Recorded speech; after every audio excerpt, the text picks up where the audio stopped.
Hai, Assalamualaikum warahmatullahi wabarakatuh. Bertemu kita sekali lagi pada hari ini dengan sesi PDPR kita yang seterusnya.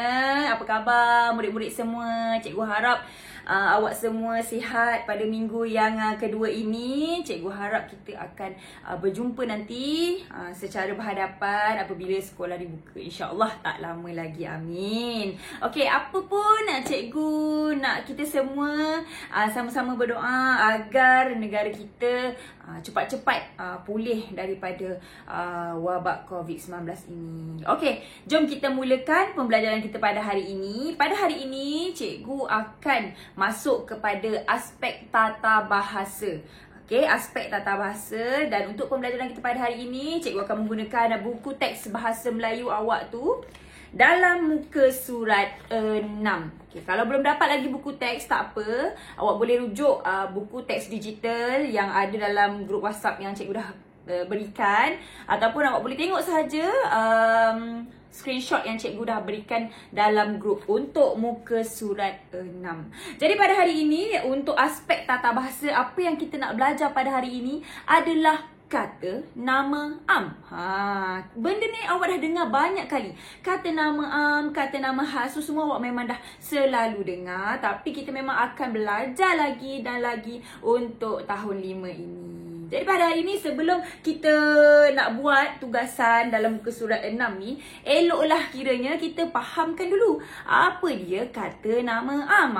Bila kita dah faham, barulah mudah untuk kita selesaikan tugasan pada akhir pengajaran nanti. Jadi kita letak dulu buku teks ni. Kita akan cerita dulu apa dia kata nama am tu.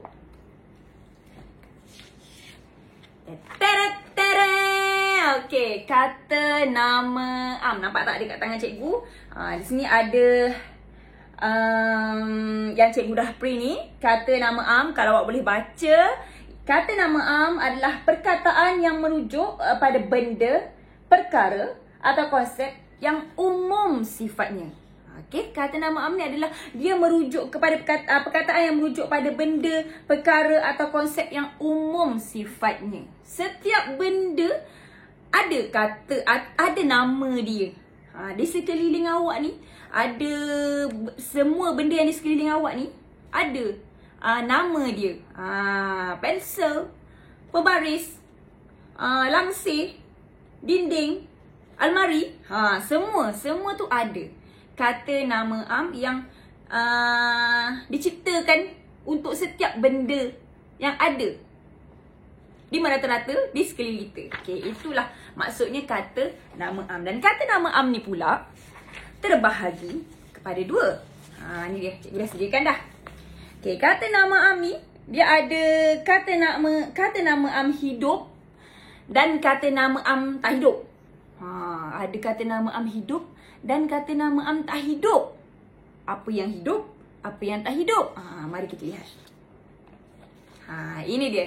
Kata nama am hidup dulu, kita tengok. Kata nama am hidup ni terbahagi kepada dua.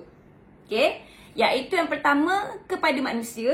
Okey, manusia hidup lah kan? Manusia adalah benda hidup, betul tak? Awak dah belajar sains kan? Okey, kepada manusia. Dan satu lagi adalah bukan manusia. Jadi awak boleh tengok contoh kata nama am hidup manusia. Tu dia. Apa dia tu? Guru, polis, bayi, murid, pekerja, ibu, bapa, datuk, nenek, kakak, abang. Apa lagi? Semua yang bergelar manusia, itulah dia. Pekerja, apa lagi tukang sapu, apa lagi kita panggil? Doktor, peguam, apa sahaja yang berkaitan dengan manusia, itu dia. Contoh-contoh kata nama am hidup. Manusia tu benda hidup kan? Right. Seterusnya, bukan manusia. Dia hidup tapi dia bukan manusia. Iaitu apa lagi benda hidup tapi dia bukan manusia? Tentulah haiwan dan juga tumbuhan. Jadi awak boleh tengok kat sini contoh cikgu bagi. Gajah, kucing, arnab, pokok, cacing, buaya, harimau, keldai, kerbau, singa, lembu, semualah. Semua haiwan tu. Okay? mawar, kemboja, kenanga. Okey, faham? Jadi awak ingat, senang je. Kata nama am tadi terbahagi kepada dua. Yang pertama, kata nama am hidup. Yang kedua, kata nama am tak hidup. Jom kita tengok pula. Kata nama am tak hidup. Tadi kata nama am hidup. Sekarang kita nak cerita pula kata nama am tak hidup. Kata nama am tak hidup ni maksudnya benda bukan hidup lah. Benda yang tak ada nyawa. Dia pula terbahagi kepada dua. Institusi dan bukan institusi. Senang cakap, kalau awak senang nak ingat, kata nama am tak hidup ni adalah tempat lah. Tempat. Sebab dia tidak bernyawa. Yang bernyawa hanyalah manusia, pokok dan juga haiwan. Jadi, dia terbahagi kepada dua, iaitu institusi dan juga bukan institusi. Apa benda pula maksud institusi? Apa benda pula maksud bukan institusi? Mari kita lihat contohnya. Untuk institusi, contoh-contoh kata nama am yang institusi, kata nama am tak hidup untuk kategori institusi ni: universiti, majlis, dewan sekolah. Maknanya tempat-tempat yang macam kalau kita tengok tu, tempat tu dia ada kegunaan tertentu. Macam dekat universiti ni, ada orang yang belajar kan, tempat menuntut ilmu. Sekolah pun tempat menuntut ilmu. Majlis ni biasanya kita berkumpul sebab ada sesuatu majlis yang berlaku. Okay? Dewan, macam tu. Kalau bukan institusi pula, rumah, padang, jalan, sungai, bandar. Macam tu. Tempat-tempat biasa. Rumah, padang, jalan, sungai, bandar, kantin. Apa lagi kedai, pasar. Macam tu. Itu bukan institusi. Itulah dia. Maksudnya, cikgu ulang sekali lagi. Kata nama am ni terbagi kepada dua. Okay? Kata nama am hidup dan kata nama am tak hidup. Kata nama am hidup pula terbahagi kepada dua, iaitu kata nama untuk manusia dan juga bukan manusia. Manakala kata nama am tak hidup ni terbahagi kepada dua juga, iaitu institusi dan bukan institusi. Jadi cikgu harap awak boleh faham dengan penerangan cikgu tadi. Senang sahaja. Kata nama am ni adalah benda yang paling asas sekali dalam aspek tata bahasa ni. Memang paling mudah. Dia tak susah. Jadi, kalau awak dah faham tentang kata nama am tadi, awak boleh rujuk kepada latihan yang cikgu dah berikan. Okey. Lembaran yang cikgu dah letakkan dalam fail awak tu, macam ni. Nampak? Lembaran ni awak boleh tengok.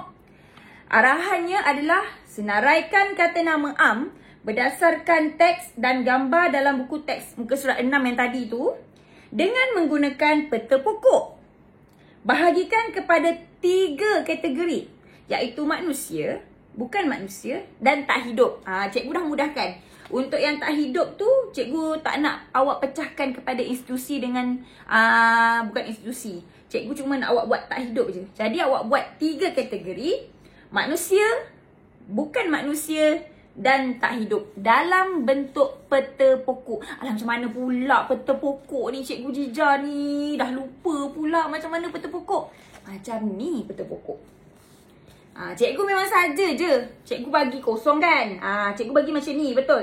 Jadi awak boleh guna ke kawasan yang ni, yang kawasan yang kosong ni, untuk membina peta pokok. Macam mana bentuk peta pokok ni? Macam ni. Macam ni bentuk peta pokok. Ni contoh. Cikgu tak letak dalam awak punya file tu. Cikgu nak awak buat macam ni. Peta pokok. Jadi awak tulis peta pokok. Okay, dekat atas ni letak tajuk apa? Apa nak letak atas ni? Kata nama am. Kata nama am. Lepas tu dekat sini awak nak tulis apa? Manusia. Sini nak tulis apa? Bukan manusia. Sini nak tulis apa? Tak hidup. Kan cikgu kata tadi nak 3 kategori. Cikgu cuma nak manusia, bukan manusia dan tak hidup. Jadi awak tulis dekat sini kata nama am. Okay, dekat sini boleh tulis manusia. Sini tulis bukan manusia. Sini tulis tak hidup. Jadi apa benda pula nak tulis bawah ni cikgu? Inilah perkara-perkara ataupun benda-benda kata nama am yang awak kena cari dalam muka surat 6. Tuliskan dekat sini dapatan yang awak dapat daripada petikan dan gambar dalam muka surat 6. Jangan conteng buku teks. Tapi awak tak dapat lagi buku teks kan? Tak apalah, kalau dah dapat buku teks jangan conteng buku teks. Tapi awak tengok dalam buku teks digital ataupun screenshot yang cikgu hantar dalam grup. Cikgu dah letakkan bersama-sama. Okey? Itu saja tugasan untuk muka surat 6. Jadi cikgu harap awak boleh selesaikan tugasan ini bersama-sama dengan tugasan yang pertama tadi. Itu saja untuk hari ini. Jadi selamat menyelesaikan tugasan awak. Senang sahaja. Cikgu harap boleh buat dengan baik. Okey? Itu saja untuk aspek tata bahasa pada hari ini. Terima kasih semua. Assalamualaikum.